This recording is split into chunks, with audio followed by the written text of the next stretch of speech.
अश्वमेध उपासना और उसका फल उस शरीर में ही जिसका मन लगा हुआ है। ऐसे उस प्रजापति ने क्या किया सो बतलाया जाता है। उसने कामना की कि मेरा शरीर मेध्य अर्थात यज्ञ हो, मैं इसके द्वारा शरीरवान हूं।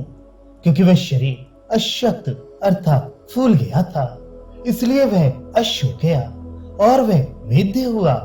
अतः यही अश्वमेध का अश्वमेधत्व है।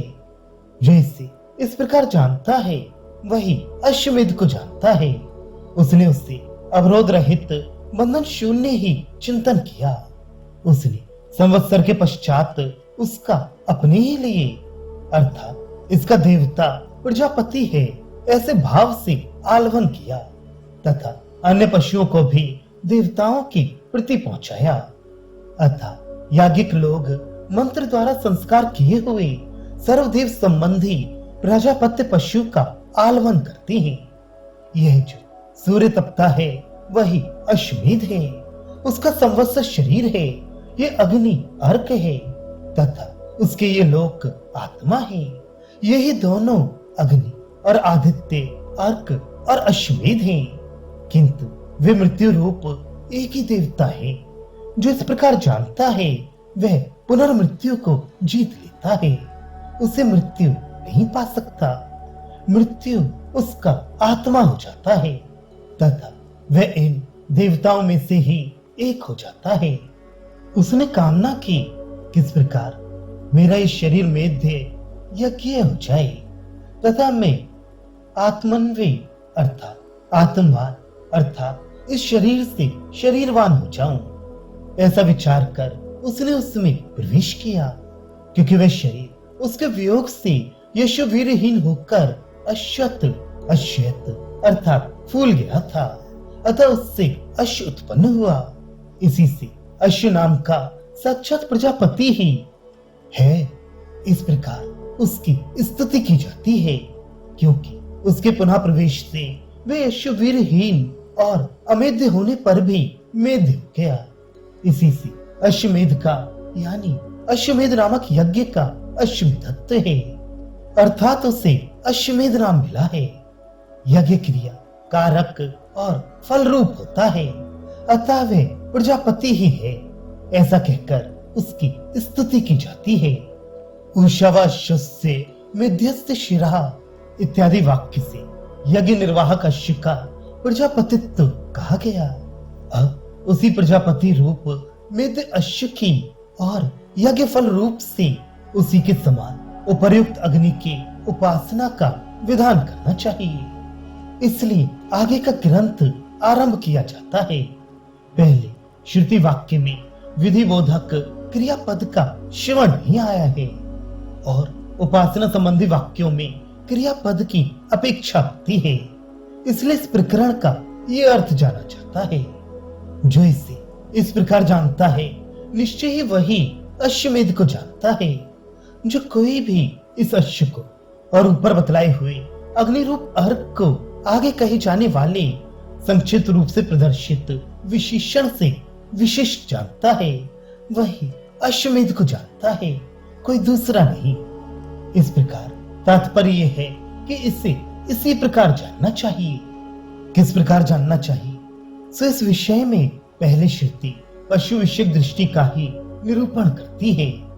प्रजापति ने ऐसी इच्छा करके कि मैं पुनः बड़े भारी यज्ञ से यजन करूं, अपने ही को यज्ञ पशु कल्पना कर उस पशु का अनुरोध कर उसे छूटा हुआ माना, अर्थात उसकी रोक टोक न करते हुए उसे बंधनहीन चिंतन किया, उसे अपने ही लिए आलवन किया, अर्थात प्रजापति देवता संबंधी पशु रूप से उसका आलवन किया तथा अन्य देवताओं को भी तद्दत देव संबंधी अन्य ग्राम में एवं वन्य पशु प्राप्त कराए। क्योंकि प्रजापति ने ऐसा माना था, इसलिए दूसरे यज्ञकर्ता को भी उपयुक्त विधि से ही अपने को यज्ञ अश्व मानकर मैं वेद मंत्रों द्वारा अभिषिक्त होकर सर्वदेव संबंधी होता हूँ। किंतु आलवन किए जाने पर केवल अपने ही देवता के लिए हूँ तथा दूसरे ग्राम में और वन्य पशु अन्य देवताओं के अनुसार मेरे ही अवयवभूत विभिन्न देवों के लिए आह्वान किए जाते हैं, ऐसा जानिए। इसलिए आजकल याज्ञिक लोग समस्त देवताओं के लिए मंत्रों द्वारा अभिषिक्त किए हुए प्रजापति संबंधित पशु का आह्वान करते हैं। इस प्रकार ये जो पशु द्वारा साध्य कृतु है वही एष व अश्वमेधा इस वाक्य से साक्षात फल स्वरूप से बतलाया जाता है। वह कौन सा है जो कि सूर्य तपता अर्थात अपने तेज से जगत को प्रकाशित करता है। इस यज्ञ फल रूप सूर्य का संवत्सर काल विशेष आत्मा यानी शरीर है, क्योंकि उसी के द्वारा संवत्सर निष्पन्न होता है। उस यज्ञात्मा का साधन भूत ये पार्थिव अग्नि अर्क है। यज्ञ फल अग्नि साध्य है, इसलिए उसका यज्ञ रूप से निर्देश किया गया है। यज्ञ में चयन किए जाने वाले उस अर्क के तीनों लोक आत्मा शरीर के अवयव है। इसी से उसका पूर्व दिशा सिर है इत्यादि वाक्य से उसकी व्याख्या की गई है। वे अग्नि और आदित्य ऊपर दिए हुए विशेषण के अनुसार अर्क और अश्वमेध क्रमशः यज्ञ और फल है। अर्क जो पार्थिव अग्नि है वह साक्षात क्रियात्मक यज्ञ रूप है। यज्ञ अग्नि साध्य है, इसलिए अग्नि रूप से ही उसका निर्देश किया जाता है तथा फल यज्ञ साध्य है, इसलिए आदित्य अश्वमेध है। इस प्रकार यज्ञ रूप से ही उसका निर्देश किया जाता है। वे यज्ञ एवं फलभूत अग्नि और आदित्य साध्य और साधन है। वे भी आपस में मिलकर पुनः फिर भी एक ही देवता है। एक देव कौन है? वह मृत्यु है। पहले भी वह मृत्यु देवता एक ही था। क्रिया के साधन और फल भेद के लिए उसका विवाह हो गया। ऐसा ही कहा भी है कि उसने अपने को 3 प्रकार से विभक्त किया इत्यादि। वह फिर भी अर्थात क्रिया निष्पत्ति के उत्तर काल में भी एक ही देवता अर्थात फल स्वरूप मृत्यु ही हो जाता है। जो इस प्रकार इस अश्वमेध को मृत्यु रूप एक देवता जानता है, अर्थात मैं ही अश्वमेध रूप मृत्यु हूँ। अग्नि और अश्वरूप साधन से सिद्ध होने वाली एक देवता मेरा ही रूप है। ऐसी जो उपासना करता है वह पुनर्मृत्यु को जीत लेता है। तात्पर्य है कि एक बार मरकर वह पुनः मरने के लिए उत्पन्न नहीं होता।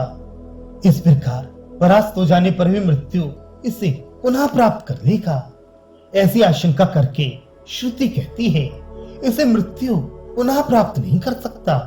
क्यों? क्योंकि इस प्रकार जानने वाले का मृत्यु आत्मा हो जाता है, क्योंकि मृत्यु ही फल रूप होकर इन देवताओं में से कोई एक हो जाता है। उस उपासक को यही फल प्राप्त होता है।